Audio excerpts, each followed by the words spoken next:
Adi, welcome to the Daily Objective. We've got a returning guest today talking about his new 12-week transformation program. It's perfect for beginners who want to get into fitness and, most importantly, build habits that will last. His name is Thomas Bisson, if I'm pronouncing that right. Absolutely.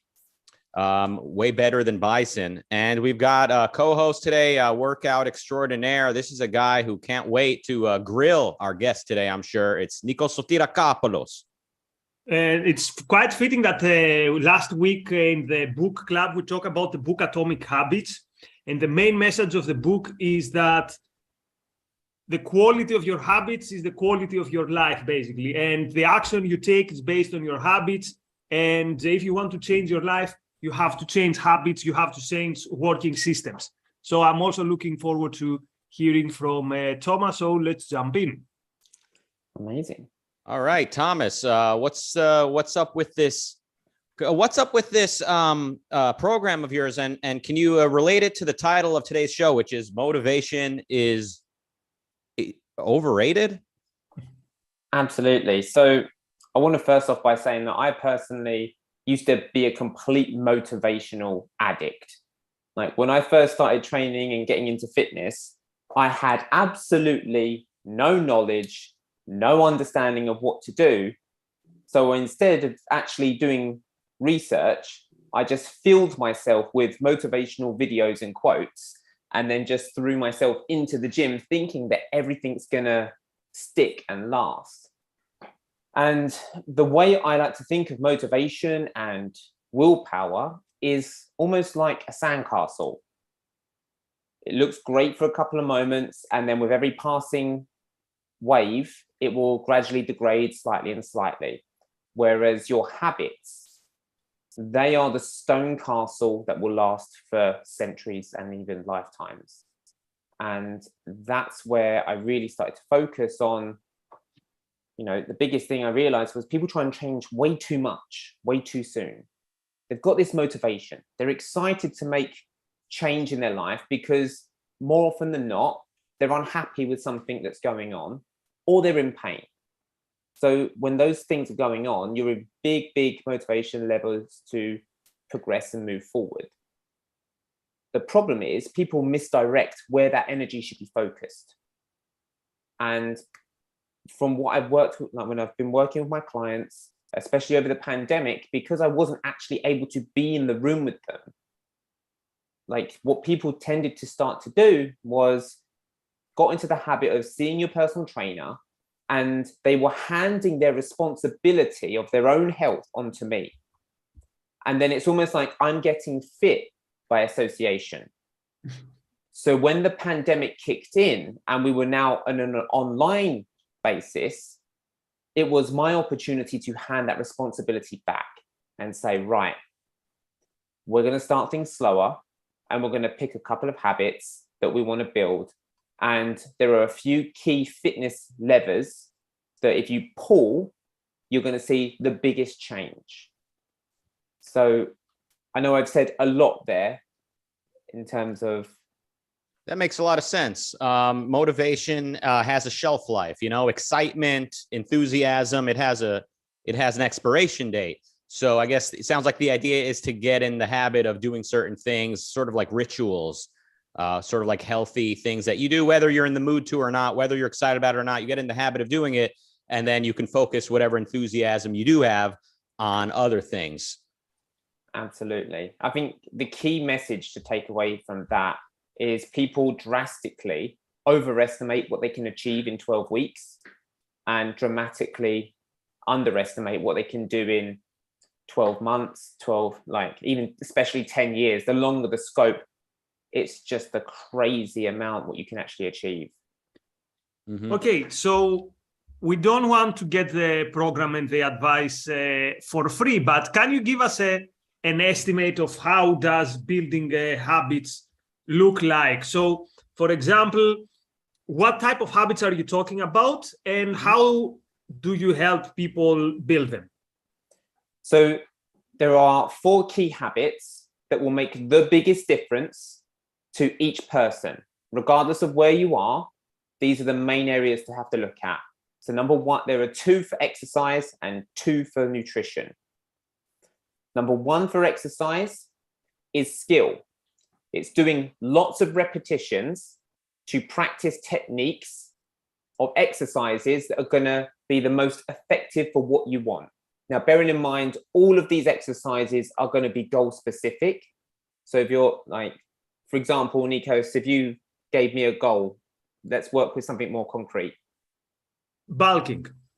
Bulking. Okay. Bulking what? What kind of size do you want to get to? And let's where do you say want to in see 12 months. So basically, let's say till Christmas, I want to put 5 kilos of muscle. Okay. Where do you want those 5 kilos especially? I have chicken legs, so mostly on legs, let's say. Okay, great. So for example, then we're going to be looking at how can we get most of your muscles in your legs working as efficiently as possible and effectively as possible. So we're going to be doing lots and lots of volume, which might sound like it's walking away from the Mike Mentzer style. But the first thing, before we can actually bring in the other element, which is intensity, we have to learn how to use our muscles in a way that we're actually engaging them, in a way that we can feel them working, and without other muscles that shouldn't be working taking over. And the best way to practice any skill is to practice, practice, practice. So it's all about building up a volume of that until you can do that and activate those right muscles in the right way on command. So does this mean, for example, again, imaginary example, let's say we're doing a lot of lunges so that I become good at doing lunges, and then the lunges can become a base on which I'm going to build the mass on my legs. Exactly right. So for example, in terms of the building up the volume, it'd be like, okay, Nikos, every morning you're going to set a timer for 5 minutes and you're going to do as many high quality lunges where you can feel the muscles working in the way we want them to work until that time is off, building up that routine. So then that's the key. That's your first habit that we're going to start building. The next thing is we can look at the intensity element of it. So now we're focusing on the technique. We want to bring in some intensity, but we want that infrequently. We want to do that like once a week to begin with, just where it's the chance for you to actually push those muscles beyond what they can do, beyond what feels comfortable. That's what's going to trigger the muscle growth. Because as most people... first we become good at making lunges, for example, again, imagine an example, and then we put, let's say, some extra weight, or we put some extra intensity, either more reps or more weight. So now we push our lunges so that they stimulate this muscle for the actual growth. Something like that? Exactly right. So let's keep with the lunges example. Let's say we're doing 7 days, 5 minutes of lunges every single day. But on Friday, instead of focusing on just getting as many high quality repetitions, now we're going to reduce the speed. And we're going to do 10 seconds down, 10 seconds up, maybe holding a weight to bring in more intensity. Still, the habit is the same. It's spending that 5 minutes doing that particular exercise. Does that make sense? It makes sense. So even on the intensity days, we don't deviate from our newly established habit, right? Exactly right. Excellent. So the one element then is skill, and the second element is intensity, or was that part of the first thing in our arsenal? No, first one is skill, then it's intensity, and then we want to switch into the nutrition. Now, good. Let's switch to the nutrition then. The key with nutrition is making sure your body has all of the resources it needs to build the muscle that you want to build. And remember, it is the most frugal accountant you can possibly imagine. It's like, when I think of how frugal the body is with resource, I always think of my nan, who would argue to switch the fridge off when she wasn't using it, just to save on the electricity bill. So you've got to give your body plenty of resource to actually build those muscles. So making sure there's protein, making sure there's enough energy, for all of this to take place. And may we also dare say also carbs, the dirty word for some people. Hey, carbs are great. Carbs are great. Like the trap I see people fall into with nutrition is it almost becomes more of a religious thing. Rationalism, as we'd say. Yeah, it's like I identify with being a keto. I identify with being a carnivore. I identify with being a vegan, whatever it is. And then like, they've all got their texts. They've all got their priests or their own versions of them, right? So it's actually, you know, there are some people who genuinely need to be vegan. I had an ex-girlfriend who was allergic to a certain enzyme that was in aged food, which eliminated pretty much all meat, most cheeses, all of these other things. And so she was restricted to a vegan diet. She didn't choose it. It was just, unfortunately, that's just her body. And there are too many people who I have seen and coached that they've gone down the keto route and it's actually completely trashed their body, destroyed their hormones, and now it's taken them years to try and get back to where they were before they went on it. So nutrition should be taken as a seek, like time to experiment and seek truth for your own body. Yes, there are key principles that work, 100%. But the first step in terms of building this habit, bringing it back to that habit, is to actually understand what's going in, to start tracking. That's the first habit. If you don't know what you're putting in, then how can we start looking to change? How do we know what the reactions is? So for example, if I've got stomach cramps all day, then I can look back at my food and be like, oh, okay, I've had that. That's curious. I'm not saying you have to track for the rest of your life, but especially when you're looking at making improvements, it's the best way to go because, you know, what gets measured gets managed. And some people think about doing MyFitnessPal or, you know, advanced Excel spreadsheets. The first thing I get most of my clients to do is just take photos. Just take a photo of it. It's better to have a photo, like the simplest form of tracking, than not having it at all. One thing on tracking, around a year ago, so it was the end of the lockdown. So I saw for the first time close contact people who I hadn't seen for 1.5 years.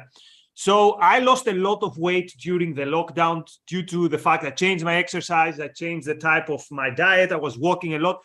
So many people were actually shocked. They were like, are you ill or something? So I freaked out.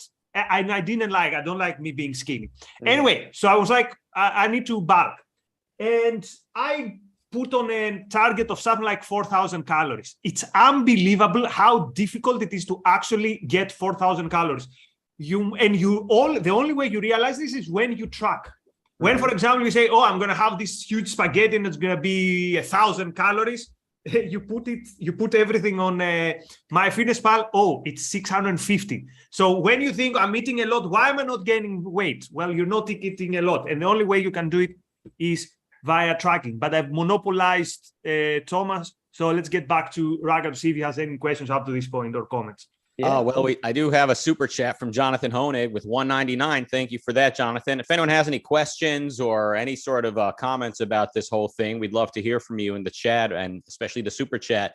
Well, yeah, I've been training the last few months for the first time ever. Like I've always exercised, but now it's like I've got a trainer meeting 3 times a week. And, you know, my whole diet has changed, a smoothie in the morning, you know, kind of the works, protein for lunch and dinner. I used to basically have snacks all day till dinner and then, you know, protein for dinner.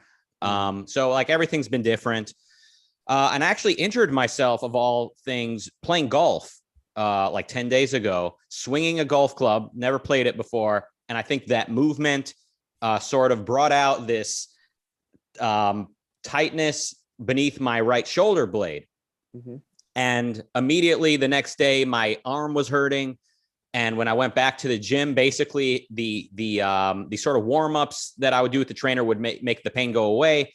But then like it started really hurting more after getting a massage. So I just kind of didn't train for the last 5 days or so.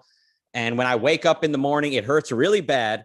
I realize none of this has anything to do with your program, by the way, but this is my story. When I wake up in the morning, my shoulder like hurts the most. And my trainer says it's from not moving when I'm asleep. But then like stretching and moving makes the pain basically go away for the rest of the day. But here's the thing. My right arm is now very weak. And I was just in the gym earlier training for the first time since Thursday. And basically my left arm can easily do things that my right arm can barely do. It's basically like, I don't know, starting over with this arm or something. And, maybe he says it's something like the lack of communication between this thing and that part over there. And, he's optimistic. He doesn't seem too concerned, but that's kind of what I've been dealing with. So if you guys have any thoughts on that? Well, there's a few thoughts in there. And I think the first thing is you've brought it up immediately. So one of the main areas that I help and one of the main specialties I have is helping people overcome back pain. And the problem people have when they experience pain is that they try and persevere through it. They think about just increasing the tolerance for that pain instead of working through pain triggers. It's finding pain-free ranges of motion. And so I think you've done the right thing in just doing gentle movements through it and finding what pain-free movements work best for you. Because when you find a pain trigger, when you find something that hurts you, it's a bit like, imagine if you wake up in the morning and you stub your toe and it hurts. And you think, whatever. And then 10 minutes later, you stub that same toe again, but now it hurts more. And if you keep stubbing that toe over and over again, by the end of the day, you barely have to touch it before it flares up and causes pain. So this is what people are doing when they find these ranges and it hurts them. And then they think, it's a bit like that old saying, doctor, it hurts when I do this. And the doctor says, well, stop doing it then. If your arm is hurting when you're doing that, the first thing to do, let it desensitize. Like, it's a bit of a weird thing. Sometimes when we're in pain, we actually want to just sort of like poke the pain a little bit. And be like, oh my God, that hurts. Does it still hurt? Does it still hurt? And it's just like, yes, okay, it's still gonna hurt.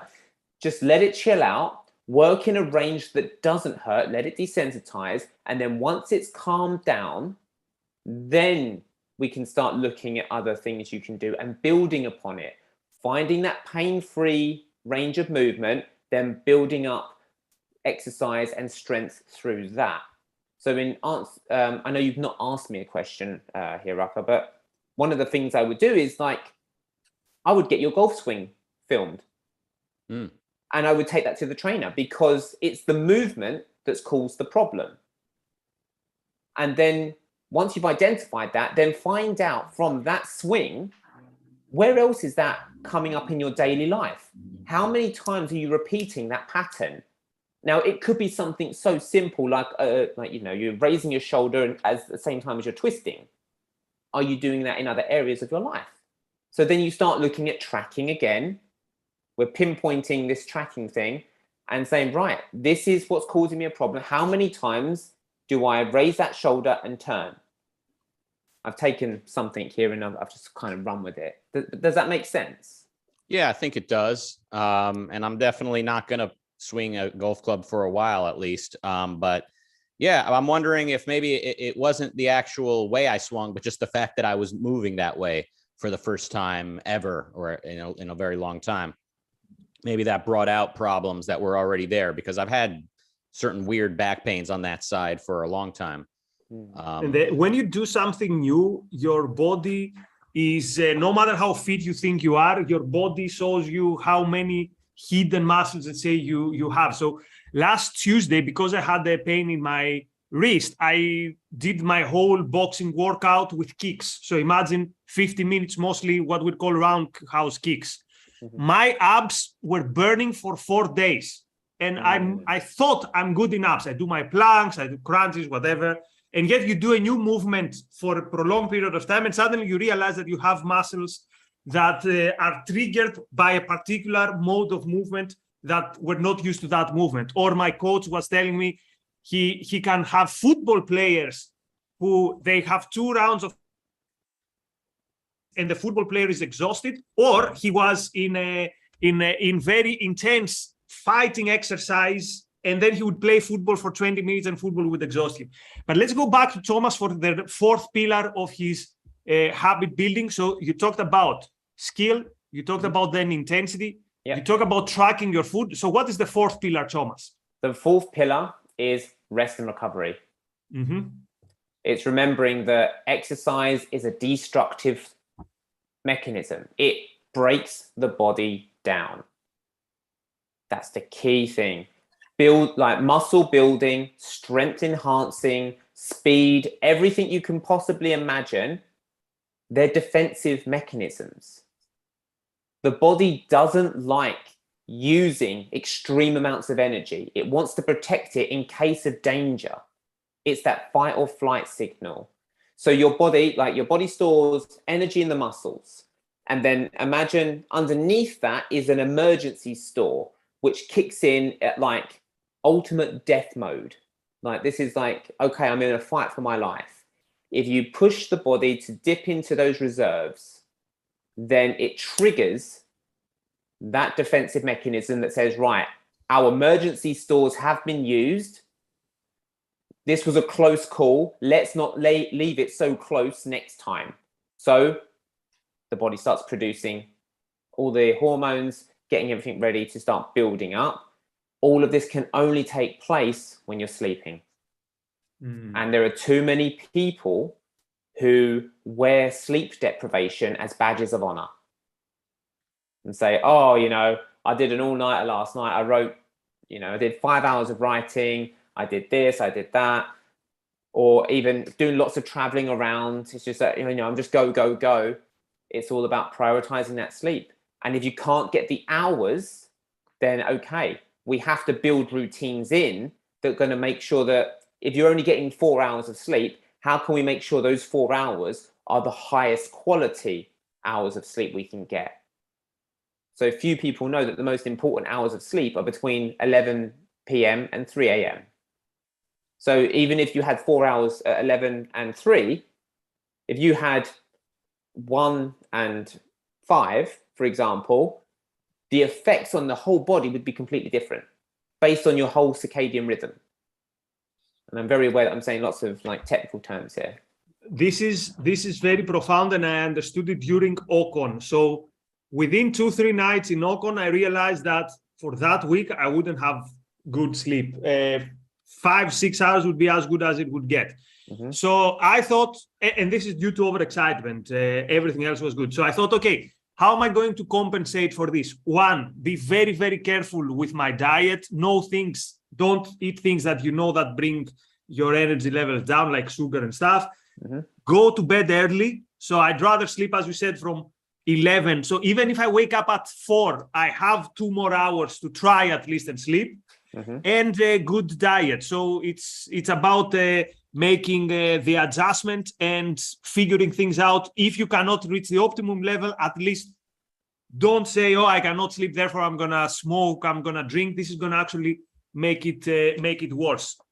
Absolutely. But I have one last question for Thomas as we are reaching our the half-hour mark. So Thomas, I saw you last time, I think it was early April in Ayn Rand Con in London. And what I noticed today is that you have gained some muscle mass. It shows with your t-shirt. So thumbs up, good work. Do you want to tell us what you changed? If I remember well, at some point you were doing the 1 meal a day, or correct if I'm wrong with that. So did you change something with your diet and you got this impressive muscle size in your arms? So yes, I have definitely changed stuff with my diet. I don't do 1 meal a day anymore. It just doesn't work with what I need to do. So I've split everything up. I like to eat between 4 and 3 times a day. It's still the same amount of protein throughout the day. So I make sure I hit my 160 grams. That's my key part there. And the biggest thing I made a change in was increasing my carbohydrates, because I was realizing that my body, it had the protein to build, but the energy, I was in a constant energy deprivation. And if your body is burning too much energy, it starts to store more as fat. So the moment I increased my carbohydrate intake, like the extra fat that I was holding just sort of started slipping away, and the muscle, you know, it's almost without effort, just started, like, it's a bit like a Steve Rogers moment when I woke up out of bed and I was like, what the hell is this? Like, where did this come from? Right. So yeah, there was one more thing. So go on. There was one more thing that I actually, because we're on the topic of motivation as well, and I know it's kind of like looping back in a bit of a very ungraceful type way. There is one thing that I can definitely say about motivation that I see many people falling down, and that is, if there's nothing else you take away from this call, please take this away. Whatever your decision is, whether it's to lose weight, to build muscle, to perform at a sport at a high level, whatever it is, that's your decision. You've made the decision. Now, look at what has to happen for you to get there. Put a rough sketch together of what that is. It could be 2 to 3 things, and make it so simple that even on your busiest and worst day, you can do it. So the 5-minute lunges are a great example. Once you have that, stop evaluating how you feel about doing the activity. Stop evaluating how you feel about doing the activity, because that moment of like, oh, I don't feel like it today, is exactly enough to break you out of the habit. So for example, I have a list of things that I do, and then I don't evaluate it. I don't think about how it makes me feel until Sunday. Once I get to Sunday, then I do a whole review of the week. What worked well for me? What didn't work well? What lessons have I learned? What am I going to improve on next time? Does that make sense? It makes sense. So stick with the habit, but not rationalistically in terms of I'm going to do it, whatever, but evaluate it at the proper time, so that in a way you don't put the cognitive load in your mind, not only to do the habit, but also, so in a way, it's a way to fight the resistance towards this habit until it is time to evaluate it. Yes. So, and I would add one more thing in terms of a difficulty that some people might have, that some of your values and what you want to achieve in life might be contradictory. Let me give an example. You mentioned the 1 meal a day. Sometimes when I did 1 meal a day, it was very good for my productivity, because I would have a big meal with a lot of fat and protein. It would fill me. The rest of the day I would work, but then I would be very, very, very skinny. So that goes again my aesthetic judgment, but not only aesthetic judgment. At some point I was feeling tired all day because I was depleted from turns out I needed more carbs. So you have to also integrate your fitness with the rest of your goals in life. So I cannot do the 6 meals a day bulking, because then I'll have no time to work. But also, if I would do the thing that would be the number one for my ARI work productivity, I would look and feel in a way that wouldn't be what I want. So you have to find this balance. How do I integrate all my values together? And of course, figure out what's the most important and have them point somehow to the same direction. Absolutely. All right. If you're interested in joining the 12-week transformation program led by Thomas Bisson, you can contact him at tom@supergene.co.uk. And that's in the description of the YouTube video as well, if you missed that. tom@supergene.co.uk. Hold on. The first 6 ARCUK members get a 50% discount. 50% discount for the first 6 ARCUK members. So might want to be a member and might want to get on that quick. Yes, Nikos. So I would say, I would suggest also to follow Thomas on Instagram. He has an interesting Instagram page. He posts some interesting videos. I remember that video you posted with the steak which made me realize how stupid it is to think that doing static stretching is going to help you warm up the muscle. So, Daniel, if you want to put the handle in the chat or in the description, it's one of the Instagram accounts that is definitely worth following, Thomas' account, and he posts some nice and some motivating stuff, although we say motivation is cool from time to time, so follow Thomas. Yeah, absolutely. Very nice. Instagram, and also if you're interested in joining the 12-week transformation program, you can email him, or how about message him on Instagram? Better check your message requests, Tom. I bet they're going to be blowing up later. First 6 ARCUK members get a 50% discount. And coming up later today at 7 p.m. UK time, it's the Fountainhead Book Club, open to ARCUK members. Speaking of members, and the book club will also be live streamed to YouTube members. So hit the join button here on YouTube. Then at 10 p.m. UK time, it's Artful Tuesdays with Kirk Barbera and Chikalela and Shoshana Milgram on Ayn Rand's play Think Twice. A little bit of a lesser known work by Rand. All right. Oh, and one other little announcement. I think, yes, I know this Monday, September 12th, I'm going to be live in London. The nature of which is still not yet known. I don't know. It's September 12th. Maybe we'll talk about, some American September 11th perspective. I'm kind of exotic out there as an American. We'll see. Or maybe I'll have some guests. I never know what I'm getting when I visit London. I'm interviewing all these famous British people I've never heard of, and I do a wonderful job. Robert with $5 says, powerful stuff. I'm still interested in, quote, motivation is overrated and why people take action. What is the difference that makes the difference? Is that a rhetorical question, or should we try to answer that? Here's the thing. If you are between watching a motivation video by someone you enjoy and watching something stupid on YouTube, what's the motivating thing? Even if it gives you a 2% thing to do something meaningful rather than getting a rabbit hole on YouTube, it's worth it. So I would say treat it as a tool. Treat it as a tool. You have to remember, like, I don't know if you've ever seen those race cars when they push the little red button and it gives you that big spurt of like nitrous to give them a kickstart. Great. But you can't, it's almost like running on caffeine, right? You're eventually going to have a crash and then be hiding in your bed with a tub of Ben and Jerry's, crying, listening to Michael Bolton and watching Bridget Jones's Baby. Not that I've ever done that exact thing. British humor. I can't wait. Follow ARCUK on social media to see the announcement with details about the live event this Monday. Again, Thomas's contact info is in the video description on YouTube. Get in touch with him immediately so you can take advantage of the discount and take advantage of the program. Thank you, Thomas. Great to have you on the show. Thank you, Nikos, for really carrying this interview through. I really had little to add, but my own personal arm troubles, which I feel was worth sharing because that is my truth.